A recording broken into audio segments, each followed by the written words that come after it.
5 دہائیوں سے یعنی 54-55 سال سے شوبز کے مختلف شعبوں میں کام کر چکے ہیں. کتنی فلموں، کتنے ڈراموں اور کتنے ریڈیو پروگراموں میں شرکت کر چکے ہیں. ریڈیو پر تو ہزاروں کی تعداد میں، ٹی وی پر سینکڑوں کی تعداد میں، اور تھیٹر میں سینکڑوں کی تعداد میں، فلموں میں سینکڑوں کی تعداد میں نے کام کیا ہوا ہے. گو کہ فلمی جو میرا کام ہے وہ کوئی اتنا اچھا نہیں تھا شروع میں. آپ خود مطمئن نہیں؟ جی میں مطمئن نہیں تھا، کیونکہ میں دہاڑی دار بن کر جایا کرتا تھا کہ ادھر سے بھی پیسے اکٹھے کر لوں. سب سے پہلی دہاڑی کتنی ملی؟ فن کا معاوضہ پہلا کتنا ملا؟ 7 روپے جو ملے وہ مجھے یاد ہے کہ 5 روپے کا نوٹ تھا اور 2 سکے تھے روپے والے، ڈیوٹی آفیسر نے مجھے دیے تھے وہ. اور ابا ہی کا ایک پروگرام تھا الٹے پلٹے، یہ بچوں کے پروگرام میں وہ بچہ بنا کرتے تھے. تو اس بچے کے ایک دوست کا کردار تھا جو کہ وہ بچہ نہیں آیا، تو پروڈیوسر سید محمد اسلام شاہ صاحب تھے. انہوں نے کہا یہ تم کر سکتے ہو، اور یہ میرے والد سے بالا بات ہو رہی تھی. میں نے کہا جی میں کر سکتا ہوں. میں نے 5 روپے اپنی ماں کو لا کر دیے اور 2 روپے ابا کو دے دیے کہ یہ آپ لے لیں. وہیں سے ان کے کان کھڑے ہوئے. انہیں کہا ہوئے شروع نہیں ہو جانا اس کام تے، پڑھنا ہے تم نے. آپ صرف 12 سال کے تھے کہ والد سلطان کھوسٹ کا انتقال ہو گیا. جی گھر کی ذمہ داری آپ پر آن پڑی ہوگی. کیسے اس صورتحال سے نپٹے؟ میں نے ریڈیو جانا شروع کر دیا. پھر میں نے 9ویں جماعت میں اسکول میں امتحان دیا اور 10ویں جماعت کا پرائیویٹ اسی سال. یعنی صبح میں اسکول میں امتحان دے رہا تھا 9ویں جماعت کا، تب تقریباً کورس ایک سا ہی تھا 9ویں اور 10ویں کا، وہ ذرا زیادہ پڑھنا پڑتا تھا، تو میں نے زیادہ پڑھ لیا تھا. اور میں نے پڑھا ایسا تھا جیسے ڈرامہ یاد کر لیتے ہیں نا، میں نے ایسے کتابیں پوری یاد کر لی تھیں.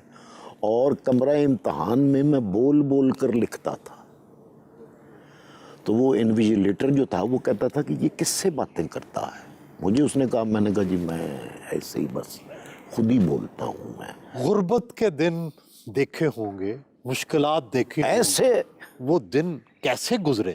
ریڈیو پر جب میں کام کرتا تھا تو عموماً صبح کا گیا رات کو واپس آتا تھا، اور میں وہاں پر کنسالیڈیٹڈ بکنگ ہوتی تھی میری مہینے کی 175 روپے کی میٹرک کے بعد.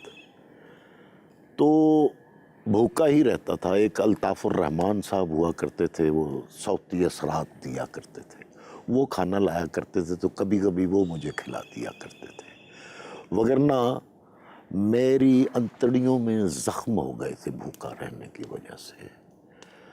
لیکن اس چیز کا مجھے کوئی افسوس نہیں ہے. اگر میں وہ بھوک اس وقت کی برداشت نہ کرتا تو شاید میرے بچے آج اس مقام پر نہ ہوتے. والدہ کی خدمت، بہنوں کی شادیاں، یہ کس طرح ممکن ہوا؟ یہ اللہ نے کروایا جی. والدہ ہماری جو تھی ان کا ایج ڈفرنس تھا میرے والد سے. اس نے ہمیں باپ بن کر، ماں بن کر پالا. میرے نانا بھی ایکٹر تھے، مغل بشر ان کا نام تھا. پاکستانی فلم ہے چراغ جلتا رہا، محمد علی صاحب کی، زیبا بیگم، دیبا بیگم، اس میں انہوں نے کام بھی کیا تھا.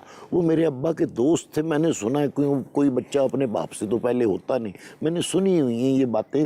تو وہ تھیٹر کے دوست تھے، تو میری ماں میرے باپ کو کھانا دینے جایا کرتی تھی. تو پھر انہی سے ان کی شادی ہو گئی. اور اس کا ثبوت یہ ہے کہ میری ماں میرے والد کے انتقال کے 50 سال بعد ان کا انتقال ہوا. 35 سال کی عمر میں وہ بیوہ ہو گئی تھی. 5 بہنوں کی شادیاں والد کے انتقال کے بعد ہی کی. الحمدللہ میری 2 بہنیں ڈاکٹر ہیں اور باقی اپنے اپنے گھروں میں ہیں. اور ایک بہن یہاں میرے ساتھ ہی رہتی ہے. 4 بہنیں جو ہیں لنڈن، امریکہ اور نیوزی لینڈ میں.